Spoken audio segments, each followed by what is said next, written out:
What if I told you? The most powerful response to betrayal isn't screaming, pleading, or proving your worth, but absolute, unshakable silence. Not the kind of silence that hopes to be chased. The kind that builds quietly while the world watches and wonders. That's the energy you're stepping into now. They thought you'd cry, collapse, spiral. She thought she'd see you begging for closure, typing out late-night paragraphs, questioning what went wrong. But instead, you vanished. No explanation, no breakdown, no warnings, just gone. And that's where everything begins. Because when a man stops reacting, he starts evolving. See, Stoicism isn't about turning to stone, it's about forging steel. You feel the pain, deeply, but instead of showing it, you use it. You don't lash out, you lock in. That heartbreak, it's a gift, wrapped in fire, and most men burn with it. But you become forged by it. You realize the truth. No one can abandon you if you never placed your peace in their hands. You gave her your loyalty, your attention, your energy, and she mistook it for weakness. She thought you'd fall apart without her. That's the fatal mistake. Because you didn't fall, you fell back.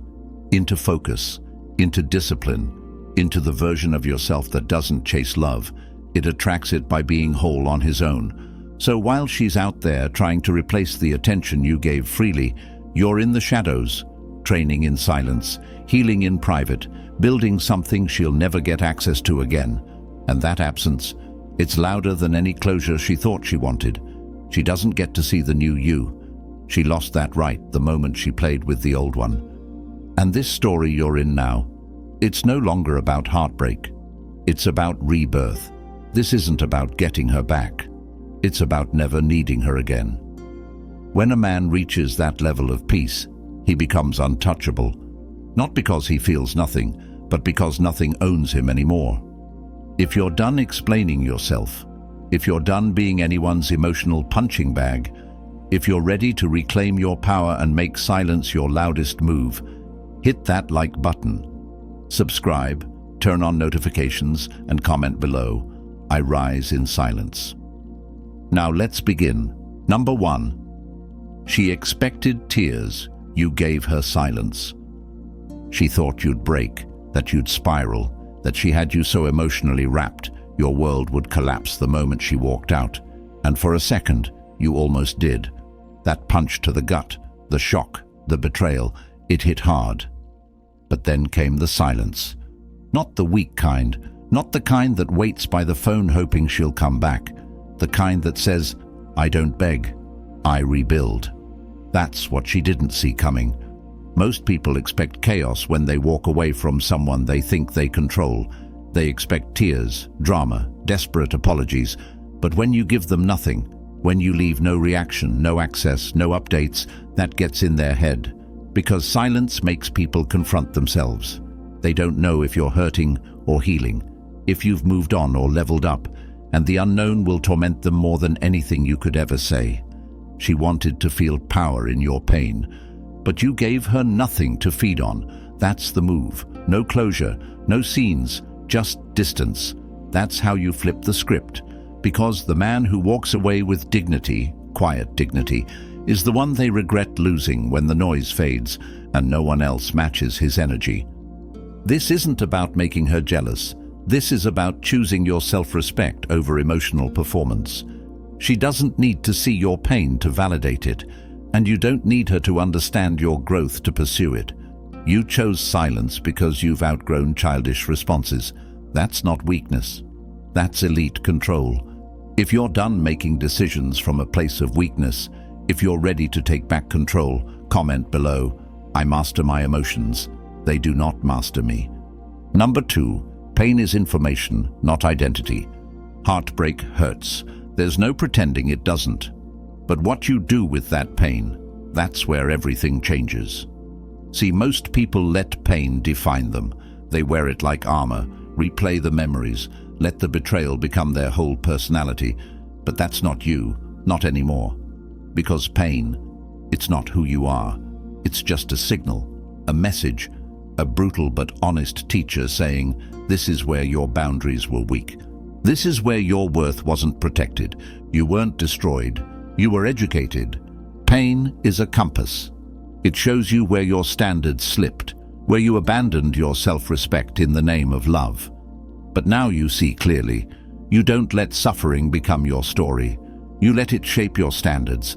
That version of you that tolerated less than you deserved, he's gone. Pain ended him, and in his place stands a man who doesn't chase love that hurts. He attracts love that respects. When you stop letting pain consume you and start letting it inform you, you level up fast. You stop asking why it happened and start asking what it taught you. That's the Stoic move. That's dark clarity. And most won't get it, because most people stay addicted to the drama. But you've unplugged from it. You don't romanticize the past. You analyze it, extract the lesson, apply the correction, then move on. And here's the twist. Once you stop identifying with your pain, the person who caused it loses all control. She can't trigger you if you've already turned that trigger into power. If you're done letting pain define your story, if you're ready to use it as fuel instead of a cage, comment below. My pain is my teacher, not my identity. Number 3. Your absence is louder than any argument. You could have gone off. You had every reason to. You could have exposed the lies, sent the screenshots, called her out for every shady thing she did.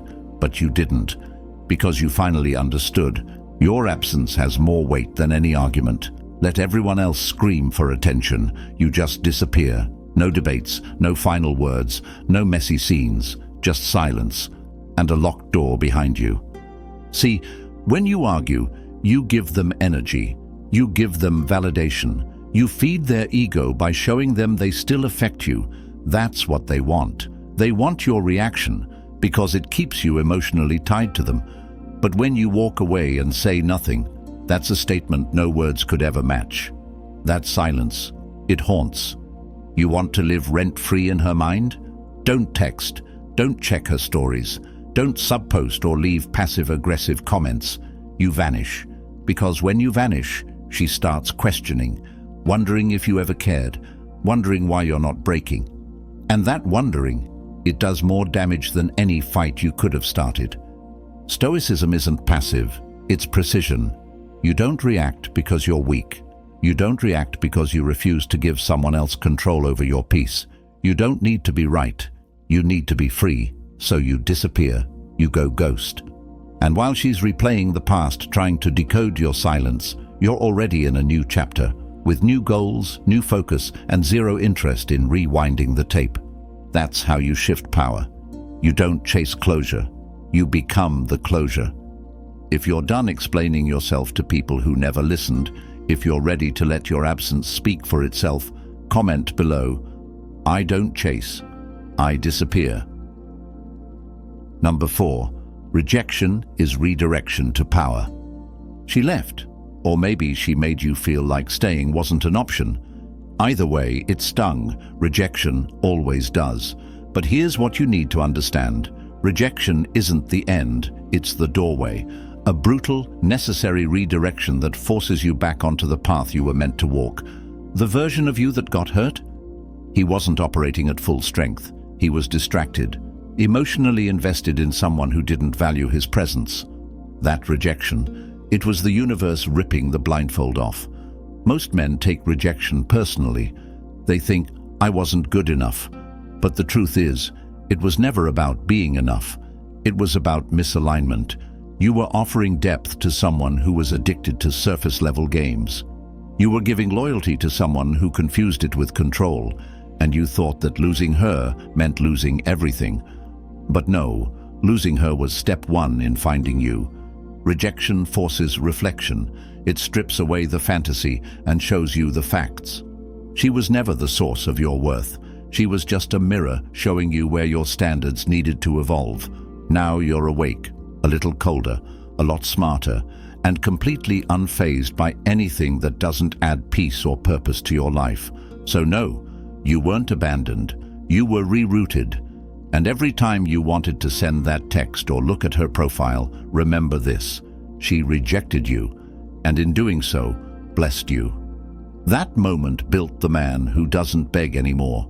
He builds. He doesn't react. He redirects. And now, you're dangerous, because you've tasted pain and chose power anyway. If you're done seeing rejection as failure, if you're ready to use it as fuel, comment below, "Rejection redirected me to my power." Number 5. Indifference is the ultimate flex. You want to know what really messes with someone who thought they had you wrapped around their finger? Indifference, not anger, not bitterness, not petty attempts to make them jealous. Just pure, solid, unmoved indifference. That's the real flex. When you don't hate them, when you don't care what they do, who they're with, or what they're posting, when their name doesn't shake you anymore, that's power. Because here's the truth. The opposite of love isn't hate, it's indifference. Hate still means you're emotionally attached. It means they still own space in your mind. But indifference, that's when the lease expired. That's when they go from being the center of your thoughts to just another person. No more pedestal, no more fantasy, just facts. And the fact is, they don't matter anymore. Indifference isn't faked, it's earned.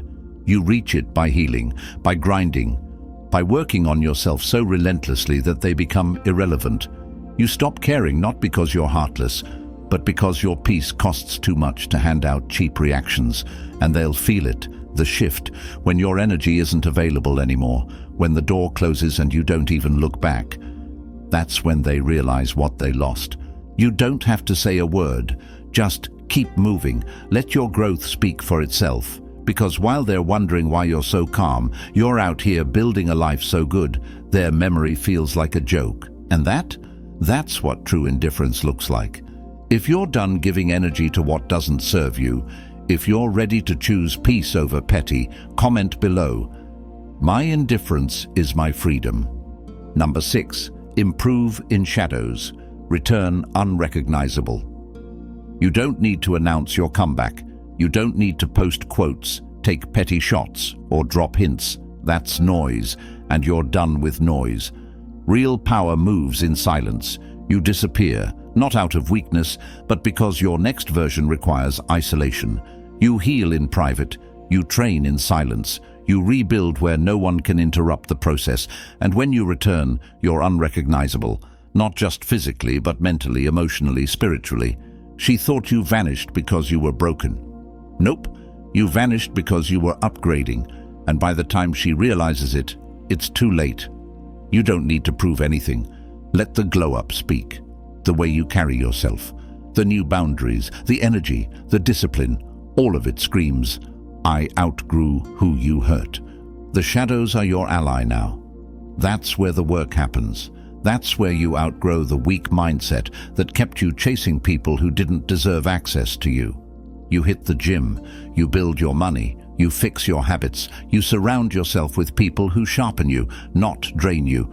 And every time she thinks about reaching out, she's not greeted by the man she left. She's blocked by the man she never got to meet. Reinvention isn't a performance. It's a war you fight alone. And when you win, you walk different, talk different, think different. And they don't get to see how you did it. They just feel the weight of your absence and the glow of your presence when it returns. If you're done broadcasting your pain and ready to build in silence, comment below. I evolve in silence and return with power. Number 7. No reaction is the master move. She wanted a scene. She wanted drama. She wanted to know she still had control. That's why she pushed your buttons, played her games, and waited for your reaction. But you gave her nothing. No text, no call, no clapback. Just calm. And that calm? That's the most powerful weapon you have. No reaction isn't weakness, it's mastery. Most men are too eager to prove they're unbothered, and in doing so, they prove the opposite. They rage post. They jump into rebound flings. They play the look how happy I am game. And every time they do, they show they're still emotionally chained to her, but not you. You move in control because you finally get it. Every reaction is currency, and you're done handing out free value. No reaction means she has no idea what you're thinking, no idea if you care. No idea if you've moved on or leveled up. That mystery, that's pressure, because when someone can't read you, they start overthinking. And when someone knows they can't move you anymore, they lose the one thing they thought they had: power. So don't flinch. Don't explain. Don't perform. Stay quiet. Stay composed. Let her wonder why nothing she does gets through to you. Because when you don't react, you don't just look powerful. You are powerful. You're not suppressing emotions, you're controlling them. And control is everything. If you're done reacting to chaos and ready to command your peace, comment below. My silence is not weakness, it's precision. Number 8, you're not broken, you're reborn. They said you were broken, that you'd never bounce back, that she shattered you beyond repair. But they were wrong. You weren't broken. You were shedding. You were being stripped down to rebuild stronger. Because every man who becomes truly stoic has to go through that fire, the death of who he thought he was, so he can become who he was meant to be. Pain isn't the end, it's the beginning of a colder, calmer, more focused version of you, the kind of man who no longer operates out of desperation, the kind who no longer begs for love. He commands respect. And that transformation, it doesn't happen when things are easy. It happens when everything falls apart and you decide not to. You see clearer now. That heartbreak was a purge. It exposed what needed to go. The lies, the weakness, the fantasy of who she was. It all died so you could live differently. You're not carrying that dead weight anymore. You're lighter, sharper, quieter. And that quiet isn't numbness, it's focus. It's the sound of a man who stopped chasing validation and started mastering himself. You were never meant to be the same after what happened. You were meant to rise, colder, wiser, detached from everything that once had power over you. That's not brokenness, that's rebirth. And the world will feel the difference. If you're done clinging to the version of you that pain tried to destroy, if you're ready to rise from it, comment below, I'm not broken, I've been reborn. Number 9, let her wonder, not witness. She doesn't get to see the new you. She gave up that privilege the moment she treated the old you like you were replaceable. Now, she can wonder. Wonder where you went. Wonder why you stopped reaching out. Wonder who you're becoming, because she'll never get a front row seat again. You don't flex your growth to get her attention. You lock her out and level up anyway. Most men try to prove they've changed by making sure their ex sees it. They post more, show off more, hoping she notices. But that's still giving her power. That's still seeking approval from the same person who didn't value you when she had you. Nope, that ends here. You didn't improve to make her regret. You improved because you were done lowering your value to fit into her world. Let her wonder. Let her stalk your silence and get nothing back. Because when someone has to imagine your glow-up instead of witnessing it, it hits different. You go private. Not because you're hiding, but because peace loves privacy. You don't need an audience for your evolution. You need focus, discipline, space to build a life that's too solid for drama to ever reach again. And here's the beauty of it. Mystery always outlasts attention. While she's out there trying to stay relevant, you're moving with intention. And that silence she once thought was weakness, it becomes the one thing she can't stop thinking about. If you're done showing up for people who didn't appreciate you, if you're ready to make peace your new presence, comment below, I let them wonder, not witness. Number 10. Cold is calm when it's earned. There's a difference between being cold and being bitter. You're not bitter, you're not angry, you're just done. That coldness, it's not spite, it's calm. And it's earned. It's what happens when you stop explaining yourself, when you stop justifying your worth, when you stop giving access to people who only valued your vulnerability when it was convenient for them. Cold isn't heartless, it's healed. It's the byproduct of facing the pain, sitting in it, not running from it, and coming out the other side with zero interest in proving anything to anyone. You don't lash out, you don't chase, you don't even respond. That's what makes it powerful. You're not reactive, you're not moved. You're just still. And in a world addicted to chaos, stillness is terrifying. People think you changed. Nope. You just stopped bleeding for people who wouldn't even offer you a bandage. You're still loyal, but now it's earned. You're still loving, but now it's guarded. You still feel deeply, but now your emotions belong to you. That's what Stoic energy really is. It's not numbness, it's ownership of your thoughts, your time, your peace. You had to be soft to realize softness wasn't safe. You had to be broken to understand what needed to be rebuilt. And now, you're cold, calm, composed, untouchable. She can't reach you anymore, not because you're hiding, but because you've risen. If you're done being emotionally available to people who never deserved your depth, if you're ready to stay calm, stay solid, stay cold, comment below, I earned my calm. I protect it with silence. You didn't lose her. You lost the illusion. And what you gained in return? Peace, power, presence. That version of you that over-explained, over-gave, over-loved, that version is gone, dead and buried. And what stands in his place now is a man who doesn't flinch, doesn't chase, doesn't beg for closure he can give himself. That's Stoic energy, cold, controlled, focused. The world doesn't teach men to master their emotions. It teaches them to suppress them, explode from them, or numb them. But not here, not anymore. You felt everything. And then you refused to let it run you. You went silent. You sharpened up. You stopped seeking and started building. You became dangerous, not because you hurt others, but because nothing can break you anymore. So let them wonder where you went. Let her regret what she lost. But don't ever stop. Keep evolving. Keep rising. You don't owe your past a damn thing, only your future. If this hit home, if you felt every word like it was written for you, it was. This is your time now. Cold Stoic energy. Move with it. Lead with it. Live by it. If you're done being who they expected, if you're ready to become who you were meant to be, hit that like button, subscribe, turn on notifications, and comment below. I vanish to evolve. I return untouchable. Until next time, stay silent, stay sharp, stay stoic.